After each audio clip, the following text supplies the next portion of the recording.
Question: in the widest part of the horizontal pipe, oil is flowing at a rate of 2 meters per second. Determine the speed of the flow of the oil in the narrow part of the tube.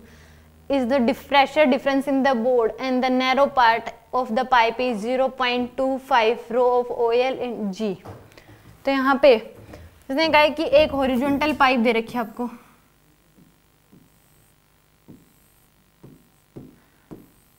इस तरीके से इसमें oil है। तो यहाँ से आपको ये दे रखा है कि speed flowing at the rate of 2 metre पर सेकेंड। वाइडेस्ट पार्ट में यहाँ पे अगर जो फ्लो ऑफ रेट है वो कितने हैं, 2 मीटर पर सेकेंड। और दूसरा इसमें दे रखा है the narrow part of the tube if the pressure difference in the board and narrow part of the pipe is 0.25 rho of oil g. तो यहाँ पे आपको क्या बताना है, V2 की वैल्यू बतानी है क्या होगी, V1 की वैल्यू आपको दे रखी है। तो आप इस केस में इसको क्या मान लो, आप रेफरेंस मान लो यहाँ पे, और यहाँ पे क्या लगा दो, बर्नौलीज थ्योरम लगा दो। आप क्या लगा दो, बर्नौलीज प्रिंसिपल। तो यहाँ पे प्रेशर मान लो P1 है, यहाँ पे प्रेशर क्या है P2। तो यहाँ पे P1 प्लस में हाफ रो V1 का स्क्वायर प्लस में potential energy rho GH equal to half rho V2 का स्क्वायर प्लस में P2 plus rho GH। Potential energy तो जीरो होगी क्योंकि इसी को रेफरेंस मान रखा है आपने, तो पोटेंशियल एनर्जी क्या होगी, जीरो। तो P1 माइनस P2। इसने दे रखा pressure difference in the board and the narrow part, यहाँ का और यहाँ का P1 minus P2 equal to क्या हो जाएगा, हाफ रो V2 का square minus half rho V1 का स्क्वायर। ये आपको गिवन है 0.25 रो ऑफ ऑयल इंटू जी।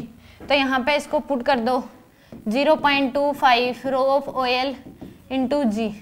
तो रो ऑफ रो से रो क्या हो जाएगा, दोनों साइड कैंसिल, यहाँ से आ जाएगा आपके पास 1/2 कॉमन ले लो V2 आपको निकालना है V2 का स्क्वायर माइनस V1 की वैल्यू आपको दे रखी है 2 का स्क्वायर यानी कि 4। तो यहाँ से आ जाएगा आपके पास, इसको फर्दर सोल्व करेंगे तो इस 2 को इधर ले जाओ मल्टीप्लाई में, तो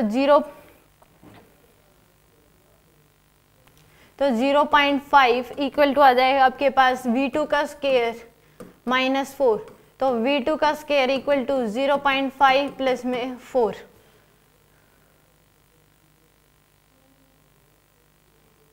इंटू में G भी है यहाँ पे, तो G आपके पास कितना आ जाएगा ये आंसर, यहाँ पे G भी है तो यानी कि 2.5 इंटू में 2 इक्वल टू V2 का स्क्वायर माइनस में 4। तो आ जाएगा 5 इक्वल टू V2 का स्क्वायर माइनस 4। तो 5 प्लस में 4 इक्वल टू V2 का स्क्वायर, तो 9 इक्वल टू V2 का स्क्वायर। तो V2 की वैल्यू किसके बराबर आ जाएगी आपके पास, 3 मीटर पर सेकेंड। V2 की वैल्यू किसके बराबर, 3 मीटर पर सेकेंड। बस बर्नौलीज प्रिंसिपल लगाना है यहाँ के लिए, एक मान लिया और ये B पॉइंट।